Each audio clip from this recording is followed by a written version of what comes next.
Welcome to Fresh Catholic, a podcast for those who are converting, reverting, or simply want a fresh perspective of the Catholic faith to help them to open their hearts and minds to become closer to the love and goodness of Christ. My daily prayer is that I will be a bright light to others, to be filled with the love and light of Christ, so that when people look at me, they see Him radiating out from me for His glory. Hello and welcome. I'm Lori Balderas, and I'm so happy you're here. Well, it's officially Holy Week. We made it. We can see the finish line. How have you done so far? How are you feeling? Now the real focus begins, the next phase, everybody. But before we get to the episode about Holy Week, have you been watching my daily Fresh Catholic 40 videos on Instagram and Facebook? I'm still posting my ideas for a productive Lent. It's not over yet. Finish on a high note. If you didn't follow along, you could go back and look and listen.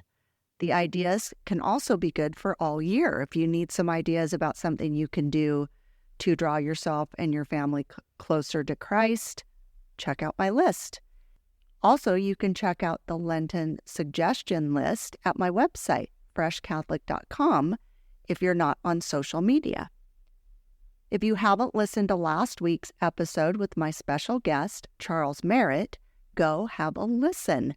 We discussed the lesser-known days of Holy Week, which is perfect for right now. So go listen to that. He's a font of information.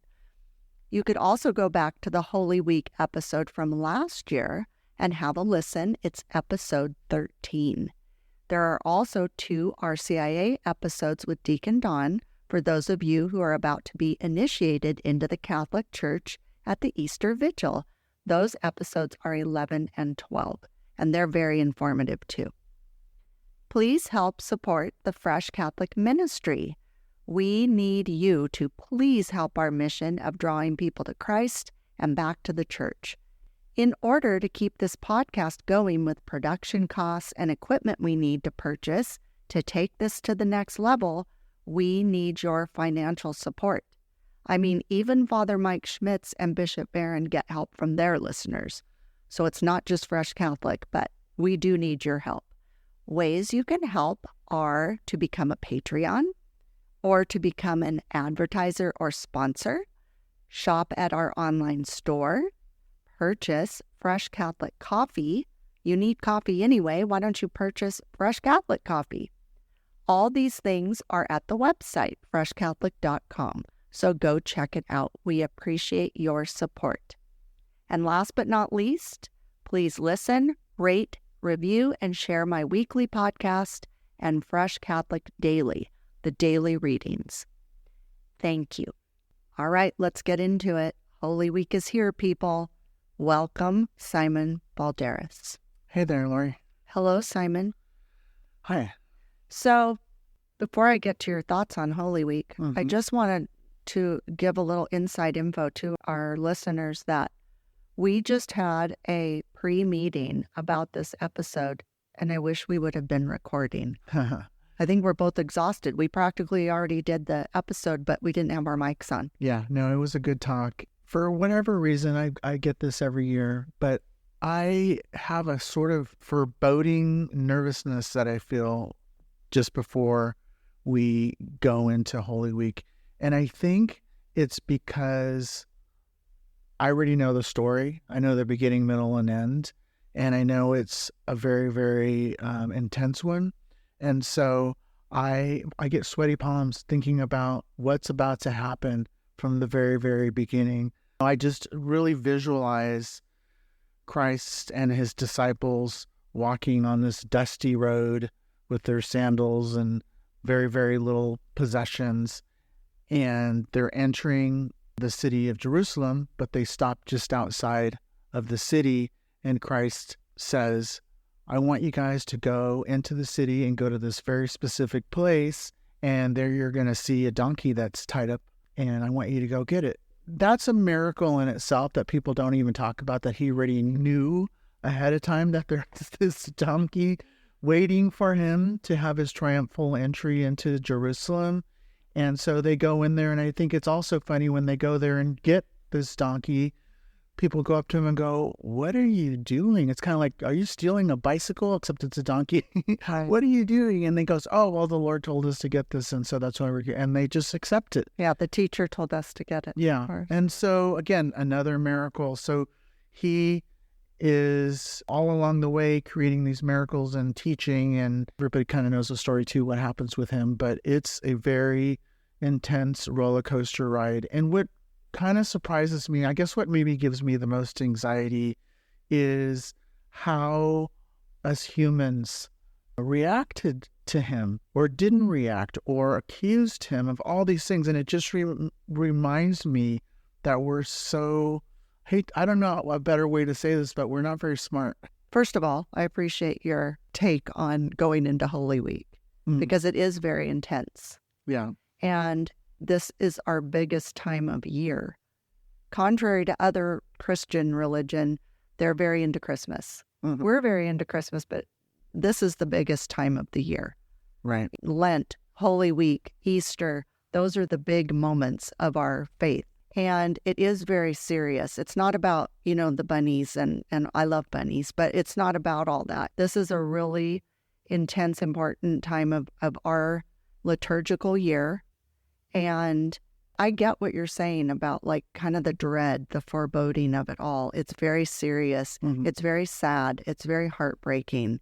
Does it give you a little bit of anxiety as you read these stories of the Bible and during Yes. about Holy Week, how everybody is responding to him? Yes. They're falling asleep. They don't remember the hundreds of miracles that he created. And it's just so interesting how we act. And then he goes into the temple and they try to outsmart him, but then they fail. Right. It's so interesting. Just human nature is put on display here and how weak we are. Right.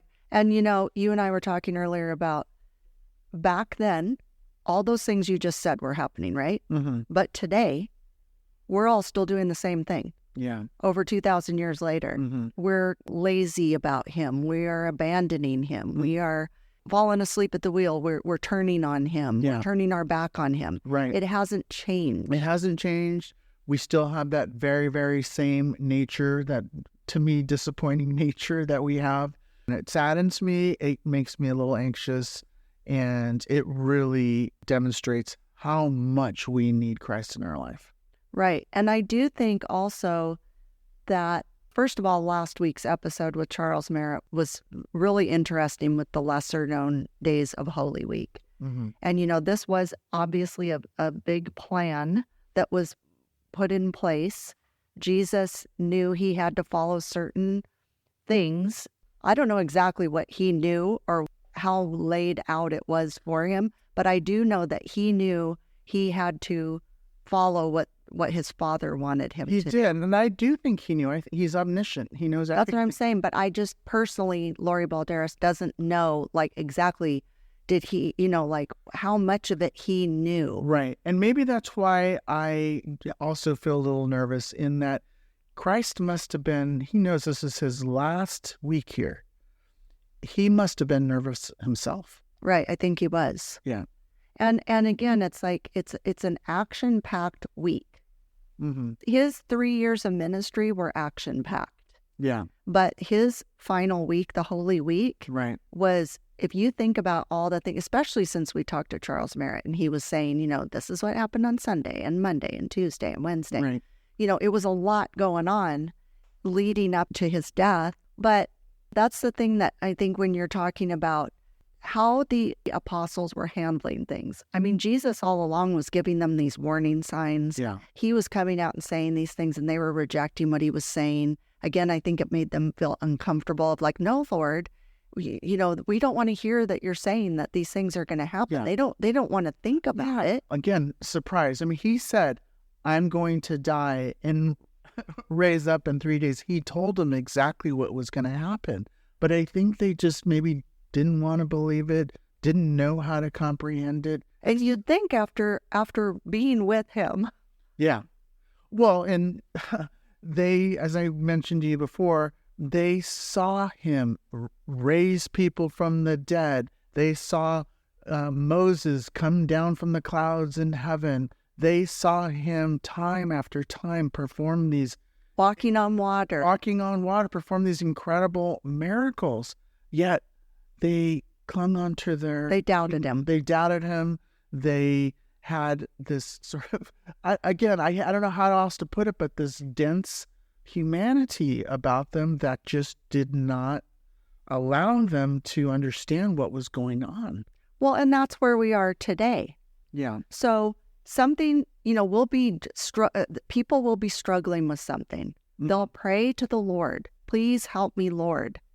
The Lord will provide. The Lord will perform miracles in our lives. If your eyes are open, you can see when the Lord is performing miracles in your life. Yeah. And we choose as humans to forget quickly. I know. It's like you beg him, please help me, and something miraculous happens. And for the moment, you're thrilled to bits. Yeah. But then, I can't be bothered to go to Mass. I can't be bothered to pray. Right. I'm going to continue sinning. Yeah, I know. And sometimes we just get caught up in ourselves. And I could honestly say that there have been times, especially lately, where I've been really on my knees praying for God's provision. I don't know what's going to happen here. I'm in this transition with my work and we're trying to make ends meet. And I pray, and lo and behold, we're still here. God has provided in so many ways. Those are miraculous things because I don't have any other explanation as to how things have fallen into place in our situation. And yet again, I still have a twinge of worry, so it's the same thing. Well, and this is human nature. First of all, we're all suffering from original sin, and we all continue to sin. Right. So that's, I guess, back to this, where it's the beginning of Holy Week. We're going into Holy Week, and I know you and I are very visual people, and we read these stories in the Bible. We hear them on other podcasts or whatever. Obviously, I'm very into Passion of the Christ, the movie. All those things are very visual. Well, not that the Bible's scratching the surface. Certainly the Passion of the Christ, it's a very concentrated moment in Jesus's life and death. Yeah.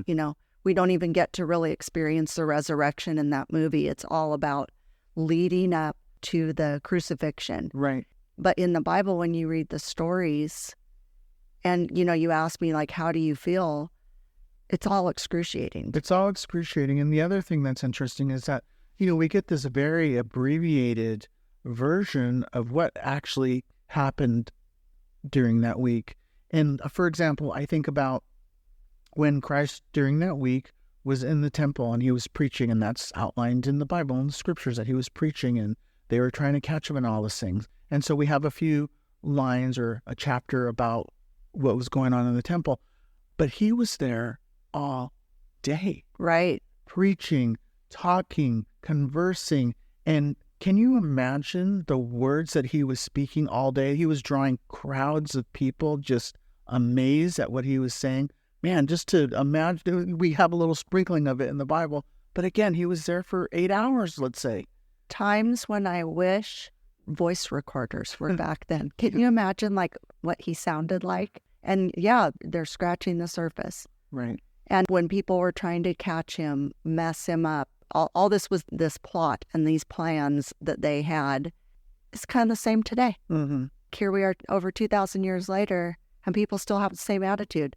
They're still trying to catch him in doing something, or not catching him, or disregarding him, or it's shameful. Especially I think back to them when they were all actually with him. Right. They were actually physically with him. They could touch him. They spent time with him. This wasn't they saw him somewhere and they just had an accounting of seeing him at a distance. They were with him all day, every day. Yeah, that's what's really, really hard to believe. And when Lazarus rose from the dead and came out of the grave, he asked Mary, "Who do you think I am?" And she said, "You're the Son of God. I've come to believe that." And they all believed that. Right. But then they changed their mind a couple days later. Right. It's just amazing to me. I'm so amazed. Right. And again, it's human nature. They're lowly humans, and they were all very simple back then. But what's our excuse today? Right. Not us, not me and you necessarily. I just mean the people in general. Right. Well, again, we have that same nature, and it's unfortunate. Yeah, it's very unfortunate. It does make me feel a lot better I think, again, we have this nature because during our discussion before, you said because we need him. Everything that we do and fall short of Christ points us to the fact that we need him. Right. You were asking me what I thought, like, why do you suppose, we kind of can't get it together, and why does God allow all these things to happen, these bad things? Why does he allow us to be lazy and all these things? Well, I think it's because he wants us to need him. He wants us to need him and count on him and rely on him. Right. We can't do all this by ourselves. There are people right now. I'm in this world right now. I'm not in the world of the past, so I don't know what they used to do or think. But in this world we're living in now, I feel people don't take things seriously. Yeah. I believe people have very selfish motives today. You're right.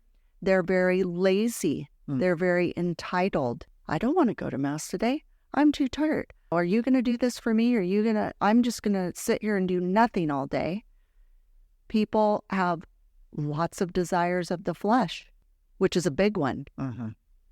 They don't want to wait or work for things. Right. They want it right now. They want it handed to them right now, and then they want to go take a nap. Now, I love taking naps, but I also am a hard worker. Yeah. And I really will put time and effort into things because I think it's worth it. And people today, I think, have a bad quality of life because of all these things. They're striving for things that really, in the scheme of life, you made the comment, we're given about 80 years on earth here. Right. Okay? So they're striving for these things, and I'll emphasize the word things. They're striving for things that don't matter in the scheme of everything. We've talked about this so many times this season, but this season kind of does have a theme. But if you're seeking out all these things of the flesh, things of the world, drugs, alcohol, sex, money, status, all these things, okay, first of all, none of those are going to get you into heaven. Second of all, are they important in the scheme of life? If you look at people who are supposedly thriving in these things, okay, why do you suppose those people typically will end up killing themselves, dying of a drug and alcohol issue? Right. If they're so happy and so fulfilled and so at peace because they have all those things, Right. why has that happened to them? Now, we all die. I'm not saying that, but I just find it really interesting that the people who are striving for fame and fortune and all these things, Right. typically they're not happy. They're not at peace.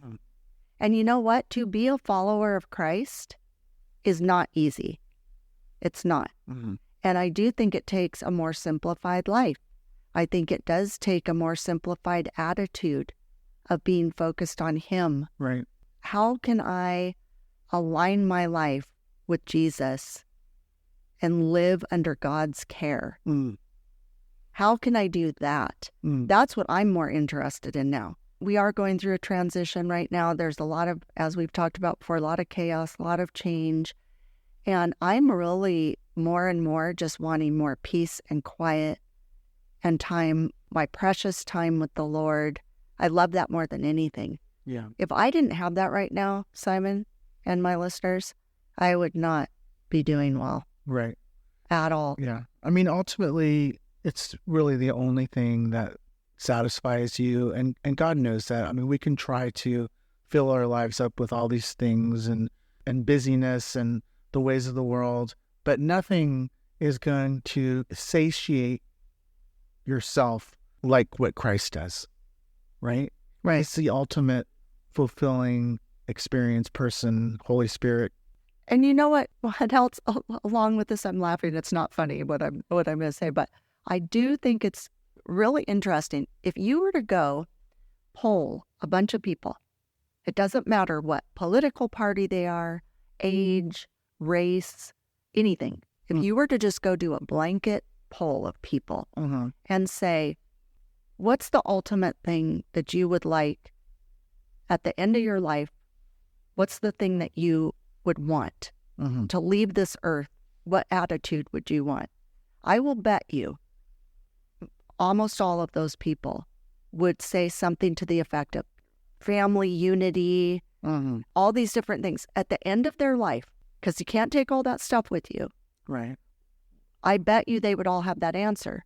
So what I just find really odd is that if that's what people want to end their life with, why are they not giving more effort and energy to becoming closer to God and Jesus during their lifetime? I don't understand it. Yeah. Well, because they didn't respond to the call. That's why. Yeah. So if you respond, you have a chance of being pretty fulfilled here on earth. Not 100%, I don't think, not until we're in heaven, right? Right. We're sitting by his side or... God willing. Yeah. But other than that, our time on earth is, again, very short. It's a trial period. Yeah. Well, and it does make me wonder, why do we, and every time I'm going to say this word we, I'm not necessarily talking about me or you or some of my listeners. I'm just using that word we. So why do we not want to listen to God's voice? So even his apostles weren't listening to God's voice back then. So again, it's not like back in the day when Jesus was actually walking around with them and telling them these things himself out of his own mouth. Right. They rejected him. They abandoned him. They turned against him. Today, we're doing the same thing. So again, it's sad that we haven't made any progress in that. But why do we not want to listen to his voice? Why do we resist Jesus and his teachings? You know, why do we reject what we know is good and right? Most people, I would say a high percentage of people, definitely know right from wrong.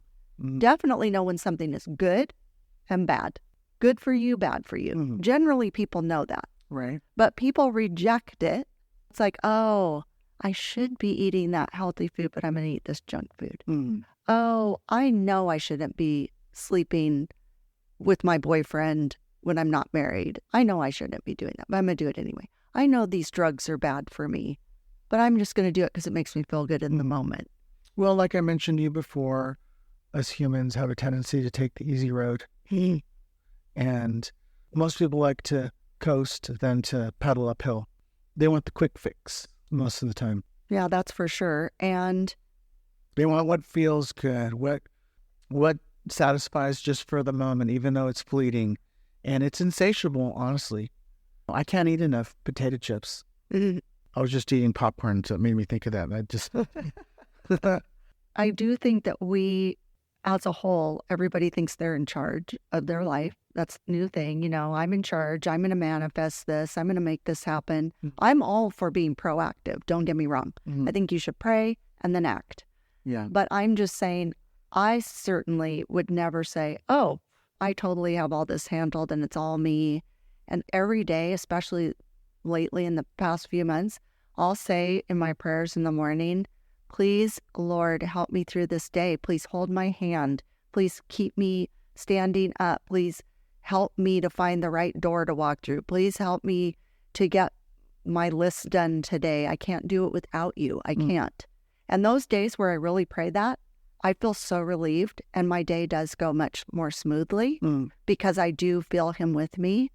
And because I can't do it by myself. I definitely can't. Yeah. But I do think our world today is just like, oh, I'm in charge of my life and it's my body, my choice. It's my life. I can do whatever I want. What a horrible way to live, you know, that you just think you're running the show. Yeah.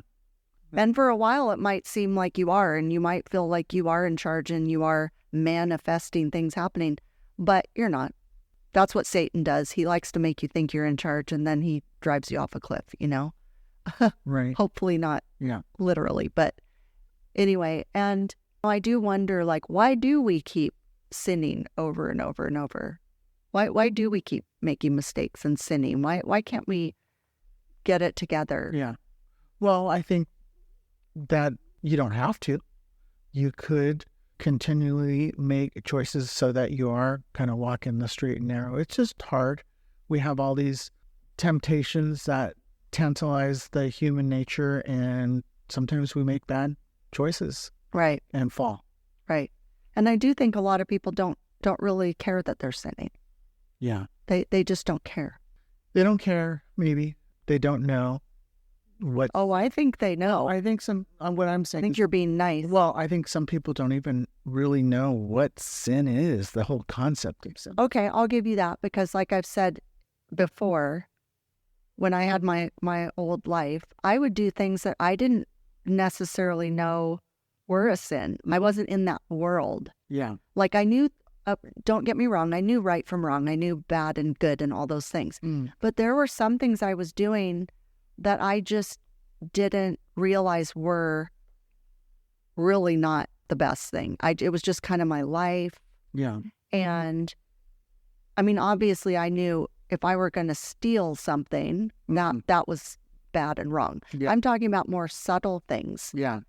When Charles was here last week, one thing that really struck me when he was talking about the triumphal entry of Christ coming in Palm Sunday, and everybody's singing praises, Hosanna in the highest, and they're just so happy that their Savior is coming into town.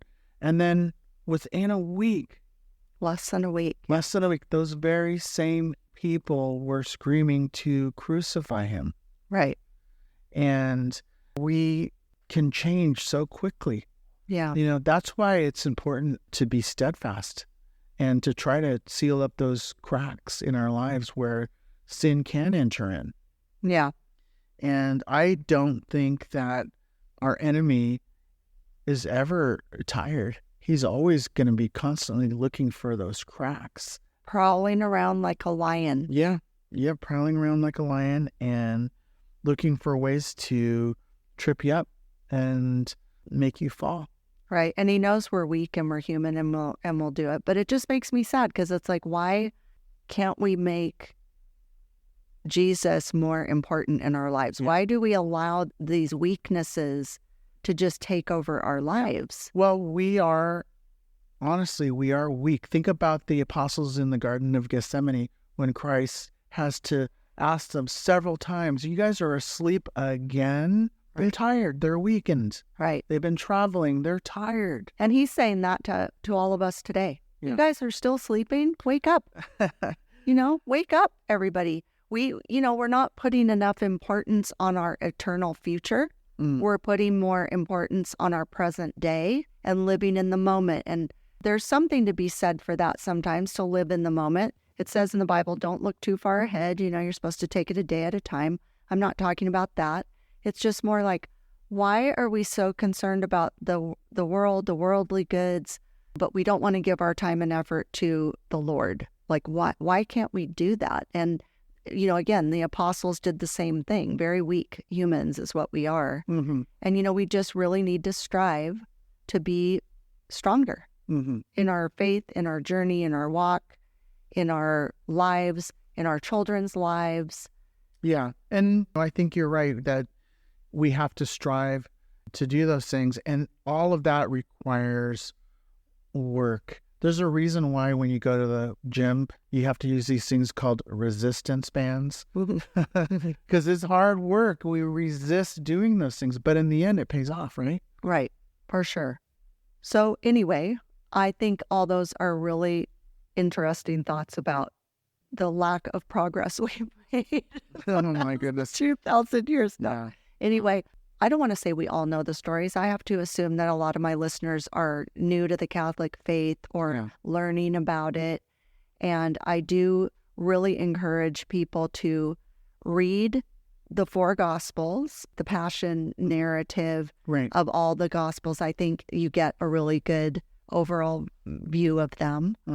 I do think watching the Passion of the Christ is vital to this time of year. Mm. And I know you probably are all very sick of me talking about it, but I just really feel so strongly about it. It's so well done. It's so impactful, very, well acted. Just, I was going to say it's beautiful. It's beautiful in a horrific way. It's a masterpiece. It is a masterpiece. Mm-hmm. And I mean, I just reference it like literally every single day because I envision it. It's exactly what I would imagine, like the sense of it. But again, it's scratching the surface of it all. Yeah. And I do wish it was like a more detailed mini series almost, because we all know that a lot of the religious movies aren't done very well. But this one happens to be excellent. So when I do watch it, I do get that, like you're saying, the sense of dread, the heaviness of it all. You can just feel it. Even talking about it right now is giving me chills because it's so serious. Yeah, it's a visceral experience, and that movie does a really good job of putting you there. Mm-hmm. And they have all of these moments and scenes that are so relatable to us humans. And he also does a really good job of displaying the things that are unseen, especially the scenes when the devil is walking by and so forth. To visualize that is powerful. Very. Yes, it very much, even though, I wait until Good Friday. Good Friday. I mean, Good Friday is emotionally exhausting to me. Yeah. Last year on Good Friday, I have a little confession. Last year on Good Friday, it was such a big emotional day for me that, because, we don't have Mass on Good Friday in the morning, but there's, I can't remember the exact term they use for it, but there's readings that are done. So I went and I was there for that. And then I went to the reenactment of the Passion that the high schoolers do. Right. That is very heartbreaking to watch. Mm-hmm. It's done very well at our church. I took a nap in the car. I went out to the car and took a nap. There was something else I went to afterward. Oh, and then of course I went home and watched the Passion of the Christ. And I was a wreck. I was just a wreck. So I give myself that space in between Good Friday and Easter for my swollen face to go down. Right. From all the crying. And you just mentioned Friday is really, really tough for you. Saturday in particular for me is tough because it's so barren. It is barren. Yeah. And, I've always encouraged people with the whole drama and trauma of Good Friday, and I just submerge myself in it. I mean, I just go for it, and I'm a sloppy mess because I'm just like, I just cry my eyes out that whole entire day. I can't, it's important to me to go through that. I want to feel that pain and suffering. I'm not, God willing, I'm not going to be crucified, but I have to feel almost as worse as I can feel. And that's what I choose to do on that day. I really want to go through the suffering. And then Saturday, I agree with you. It's very odd. It's very quiet. It's empty. It's an empty day. So I always tell people, don't do a lot on that day. Don't go do your normal things. Yeah. I always am at least the past 4 years, I cocoon on that day. Yeah. I go to church in the morning, but then I come home and I cocoon all day. It's a very quiet day. It's maybe not somber like the day before, but it's very empty. Yeah, it's very He's missing. He's missing. He's missing. And think about this, Lori. Think about what the apostles were doing. They were hiding. Yes. They were afraid that they were going to be killed. Yes. Because they were associated with Christ. They didn't know what was going to happen to them. Yes. And that whole day for them, they're trembling in fear. Right. So that's what I do on Holy Saturday is I just cocoon. I'm very quiet. I'm very thoughtful. I just want to be in that quiet sadness that he's missing. So that then the next day when he arises, then it's glorious. And then this year I'm going to the Easter Vigil because Sabrina, who was one of our guests, she is being initiated into the Catholic church, so I want to go support her. Right. Sabrina, I'm so excited for her. Yeah. Her life is about to just take off. Mm-hmm. I mean, she's been leading up to this, as have all of them. Yeah. And I just love watching them going through the scrutinies and knowing what's coming. And it's so emotional to me that they have no idea what they're about to feel. Right. You know, the anticipation of it all. So anyway, yes, Holy Week is very heavy. It's very important. Again, there's something happening every day. Right. And we need to really dive into that Bible. Yeah. Read those scriptures. Yeah. Read what's happening. Mm. Put yourself in that spot. Going to the Stations of the Cross, I think it ended last Friday. But that's also a good way to put yourself in what's happening because you're going station by station. Right. So I just kind of want to recount this because I know we did last week too, but I just want to, again, just reiterate this Holy Week, what's going on. So the first day is Palm Sunday when Christ enters, right? And everybody's just Triumphant into Jerusalem. great time. Yeah. Watching Christ come in. And then Monday is Cleansing Monday. And it's Cleansing Monday because He came into the temple and didn't like the money changers being in there. didn't like the money changers, is really... There was the whole fig tree other way in. So think about that. So he goes in there on Monday and just goes crazy. He really makes a scene. And then on Tuesday, he's back again. Right. So when he went back on Tuesday, people must have been, uh-oh, here comes that guy. Here comes Jesus. What is he going to do today? Right. And that's when all of the Jewish leaders were so angry about the day before that they really, really wanted to get him this time. Well, and they kept trying to get him before that. Like, that's brought up in the Bible a lot. I know, but they're always trying to trip him up. And then that was like, finally, they're like, oh, we got to get to this thing. Yeah, I think on Tuesday they wanted it to be made official since he is in the temple. And if they caught him in blasphemy, then that's punishable by death. Right. So then now they got him. And then Right. Well, like Charles said, they were going to get him either way. Right. But he, of course, outsmarted them. He outsmarted them. And then again on Wednesday, that's Spy Wednesday, when Judas makes the deal with the Jewish leaders and basically says, I'll give you Christ for this little bit of change. Yeah. I guess For a slave. Yeah. I guess quite a sum back then, the price of a slave, 30 silver coins. And then Thursday, which we haven't really talked about that much, again, is so fascinating. So think about it. Judas had already betrayed Christ. He Right. already made the plan to turn him in. Okay. So he's at this dinner. Right. Right.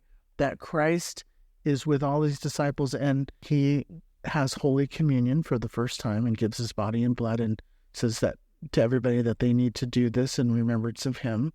And that whole time, Judas is just sitting there, twiddling his thumbs, just biding his time, waiting to turn him in. So when Christ says to the 12 apostles, hey, I already know one of you guys is going to turn me in, he was really saying, I think, I already know one of you guys has already blown it. Mm-hmm. Can you imagine the thoughts that were racing through Judas's mind? Yes. What? Because he knew. He knew that he had turned him in. Yeah. He knew he was guilty. So wouldn't you think, how did he know?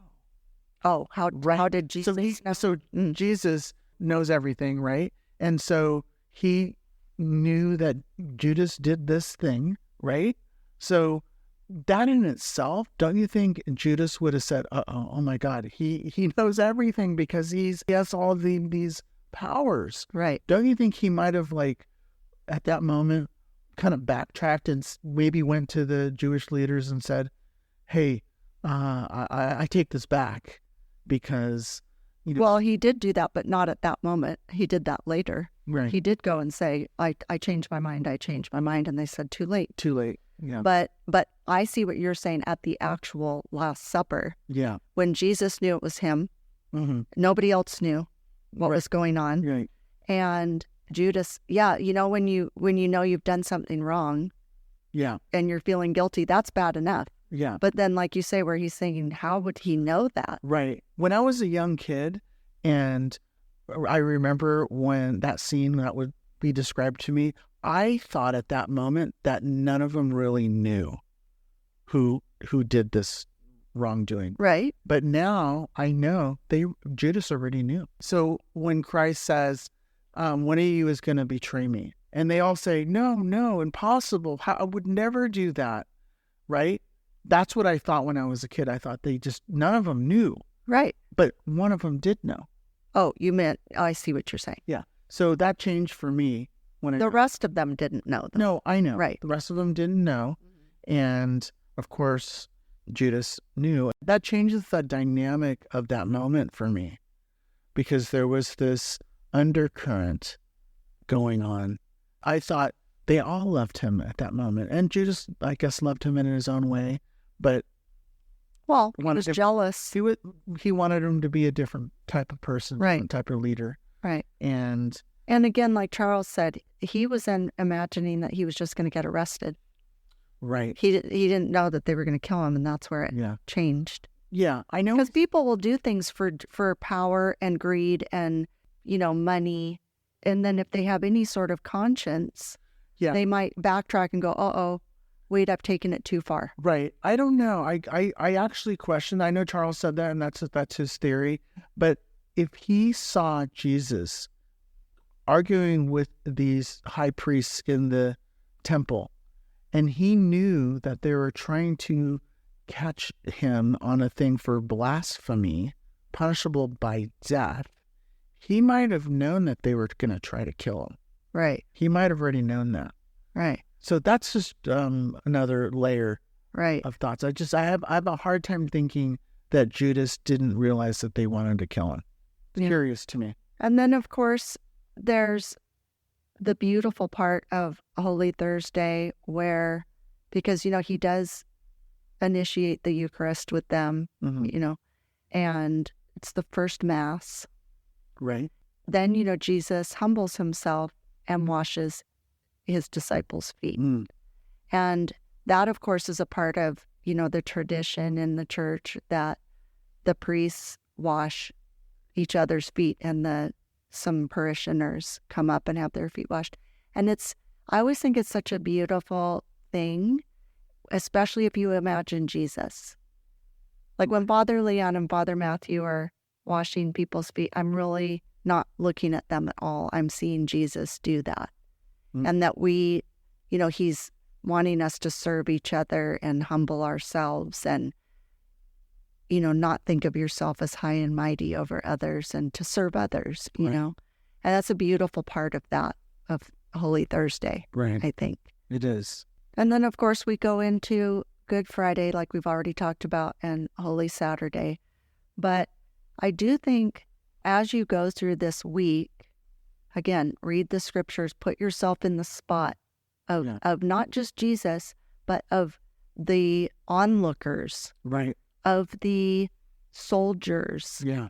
of the chief priests and scribes and all Mhm. those people, Mhm. and of course of the apostles. Right. And try to think about what you would be thinking and doing in those moments. Yeah. Make it really an important time to ponder Right. and to reflect and to sit with it. And then to also take those things and apply them to what you're doing in your life today. Mm.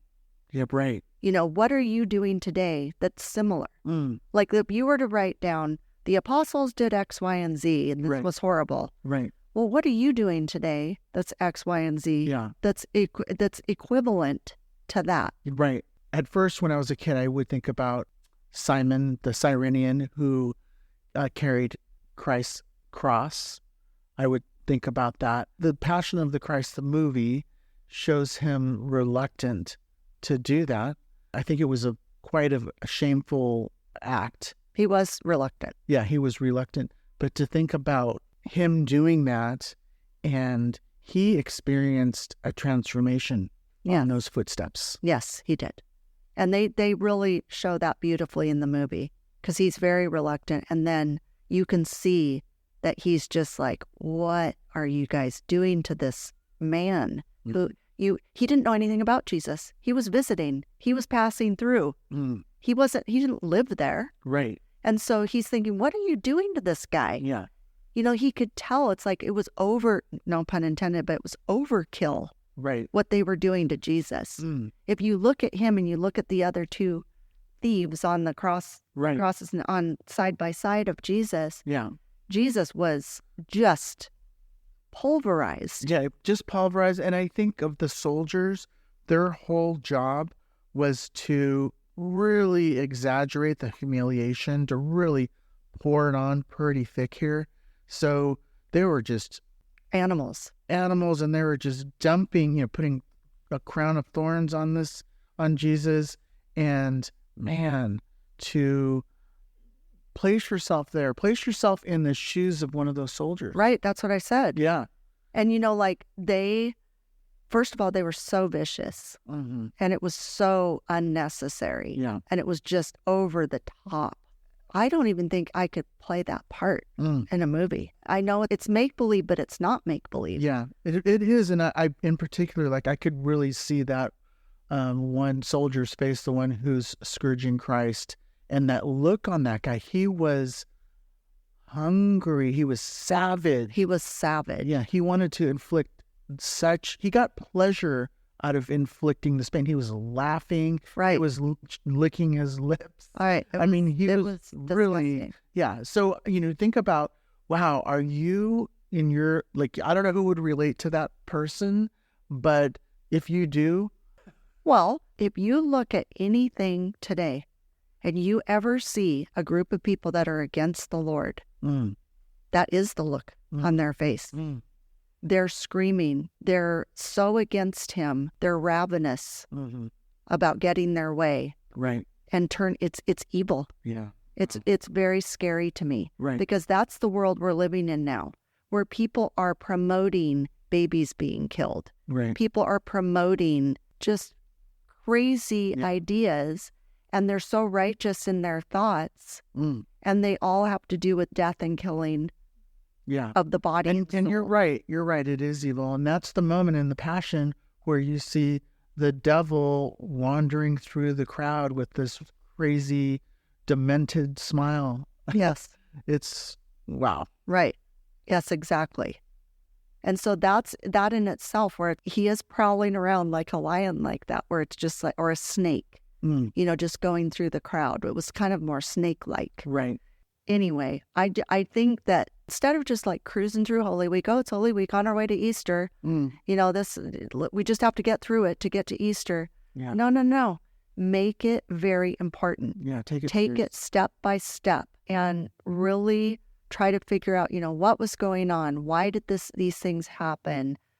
What can you get out of it? Again, placing yourself in those different people's roles. Right. And some of them will be very uncomfortable to be in those roles. All of them, actually. I don't think there's anybody in the Holy Week scenario that everything was great and fine. No, right. I mean, they were all, in one way or another, it was all horrific. Right. Speaking of putting yourself in one of those characters' shoes, I often think about putting yourself in the shoes of his mother. Yes, I was just going to say that. Yeah. I think that's the part where I don't even want to say it right now because I'll start crying. But I mean, I have 2 sons, and I have a lot of grandsons. And that actress who plays her was perfect. Just the heartbreak of watching your child and you were so helpless. Ugh. Horrible. Yeah. And she for sure knew where he came from. Having an immaculate conception, knowing that this was God in the flesh. Horrible. And again, where she just couldn't do anything. And she was there the entire time. Oh my goodness. Of course she would do that. But wow, what a strong woman she was.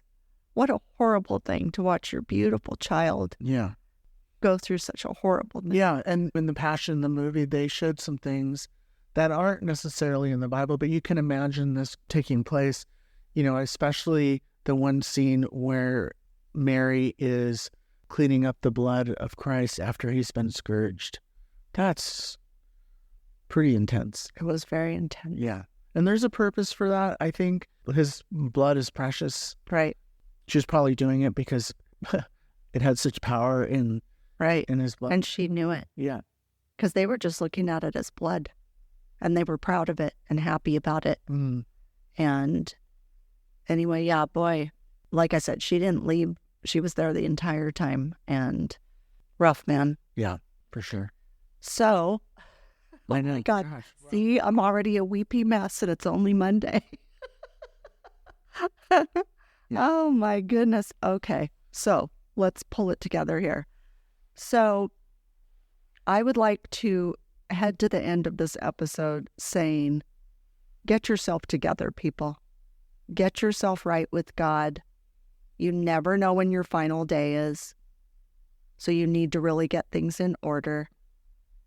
Now is the perfect time. This Holy Week, it's a perfect time to dive in deep with the Lord. Place yourself there with Him, and then continue it on. Continue those thoughts and feelings, that love, that devotion to Him. Look what He's done for us. We need to return the favor. We need to be devoted to Him. These worldly things, we keep saying this, but I'm just going to keep saying it because it is where we're at in our world today. These worldly things, this laziness, this disregard for the gifts you're given or for what Jesus has done for us, all of this stuff is fleeting. You know, he's not. His message, his way, everything about him is the same. It hasn't changed. Right. We've all changed. We're all lazy. We're all slacking. Over 2,000 years ago, his message stands today. He is not trendy. Jesus is not trendy. You heard it here. Jesus is not trendy. It's all perfect. We're the ones that are failing. We're the ones that are weak. His way is perfect, and we got to get our act together here. Mm-hmm. And if you can't do it and you haven't done it yet, now's the time. Make this Holy Week the best Holy Week ever. Start the Easter season with a clean, refreshed mindset and make this whole year different. Come out of the cave.